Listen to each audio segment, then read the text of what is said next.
নমস্কার বন্ধুরা, আমি মিষ্টি আর আপনারা দেখছেন মিষ্টি রান্নাঘর। তো আজকে একটা সবার প্রিয়, একদম বাঙালির প্রিয় খাবার ইলিশ মাছ। তো আজকে আমি ইলিশ মাছটা ভাপা করব, যেটা সব বাড়িতেই হয়ে থাকে। তো আজকে আমি করব বেগুন দিয়ে ভাপা, বেগুন ইলিশ ভাপা, দুটো একসাথে করব। বেগুন দিয়ে তো আমরা পাতলা ঝোল খেয়েই থাকি। তো আজকে এরকম বেগুন, ছোটো ছোটো বেগুনগুলোকে এরমভাবে আমি কেটে নিয়েছি, যাতে ভিতরে যদি কোনো পোকা থাকে সেটাও দেখা যাবে, আর ভিতরে আর কি ইলিশ মাছের যে ফ্লেভারটা সেটাও ঢুকবে। তো এর মধ্যে আমি আগে কি করব, নুন হলুদ মাখিয়ে নেব ভালো করে। নুন আর হলুদ এটার মধ্যে মাখিয়ে নেব।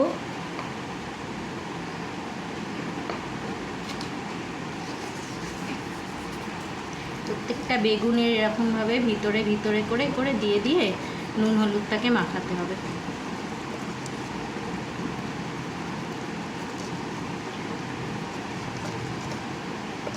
আর মাছগুলোর গায়েও ভালো করে নুন হলুদ মাখাতে হবে। আর একটু আমার হলুদ লাগবে।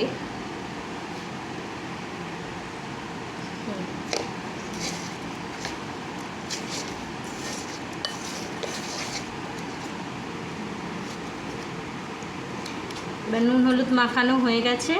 এবার আমি এর মধ্যে দিয়ে দেবো সর্ষে বাটা, যেটা আমি কাঁচা লঙ্কা দিয়ে, কাঁচা লঙ্কার সামান্য একটু নুন দিয়ে সর্ষেটা বেটে রেখেছিলাম।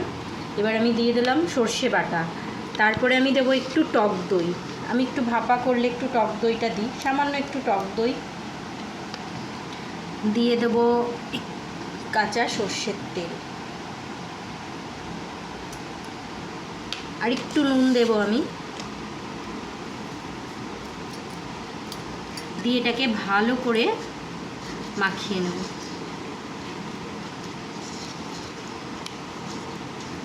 আপনারাও বাড়িতে করে থাকেন এইভাবে মাখা, একদম তাড়াতাড়ি হয়ে যাবে।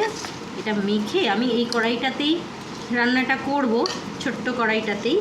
তো সেই জন্য আমি এর মধ্যেই মেখে নিলাম, আর অন্য কোনো পাত্র ইউজ করলাম না।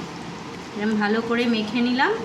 মেখে নেওয়ার পর এবার আমি কটা কাঁচা লঙ্কা চিড়ে রেখেছিলাম, আপনারা যতটা ঝাল খাবেন সেই হিসাবে দেবেন। এরকমভাবে চিড়ে রেখেছি, এটা দিলাম।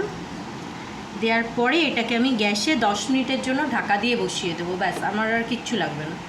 আমি গ্যাসে বসিয়ে গ্যাসটাকে জ্বালিয়ে একেবারে কম করে ঢাকা দিয়ে দিলাম 10 মিনিটের জন্য। এবার এইটা আমি 10 মিনিট পর এরমভাবে একটুখানি চাপা দিয়ে দিলাম। 10 মিনিট পর আমি কাঁচা সর্ষের তেল দিয়ে নামিয়ে নেবো, তাহলেই আমার হয়ে যাবে বেগুন ইলিশ ভাপা। এবার 5 মিনিট হয়ে গেছে। 5 মিনিট পর আমি একটু ঢাকনাটা খুলে মাছগুলোকে একটু আমি করে দেবো, উল্টিয়ে দেবো মাছগুলোকে। দেখুন খুব সুন্দর ফুটছে বেগুনগুলো, মাছগুলো। হ্যাঁ, এবার এই বেগুনগুলোকে আমি জাস্ট একটু উল্টিয়ে দেবো।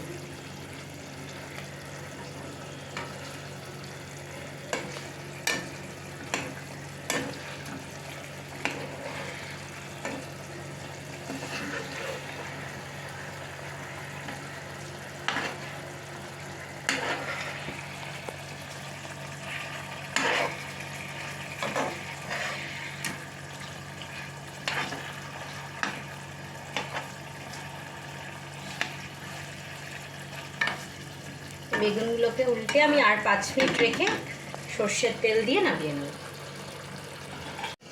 যে 5 মিনিট হয়ে গেছে, এবার আমি গ্যাসটা অফ করব। একটু আগে একটু কাঁচা সর্ষের তেলটা উপর দিয়ে এই দেখুন আমার মাছ বেগুন সব সিদ্ধ হয়ে গেছে। এবার আমি উপর থেকে একটু কাঁচা সর্ষের তেলটা এইভাবে দিয়ে দেবো। দিয়ে গ্যাসটা অফ করে আরও 5 মিনিট আমি একে রেস্টে রাখবো। দেখুন আমার তাহলে বেগুন ইলিশ একদম রেডি, গরম গরম ভাতের সাথে ভীষণ ভালো লাগে। আমি তো একদম খাওয়ার জন্য প্রস্তুত। আপনাদেরও যদি ভালো লাগে আপনারা বাড়িতে বানিয়ে খান। আর আমার রান্নাটা যদি আপনাদের পছন্দ হয় তাহলে মিষ্টি রান্নাঘরকে লাইক করুন, শেয়ার করুন, সাবস্ক্রাইব করুন। আর যদি কমেন্টে জানাবেন আপনাদের কেমন লাগলো। আর চলে আসুন আমার বাড়িতে দুপুরবেলা আজকে লাঞ্চের জন্য। টাটা।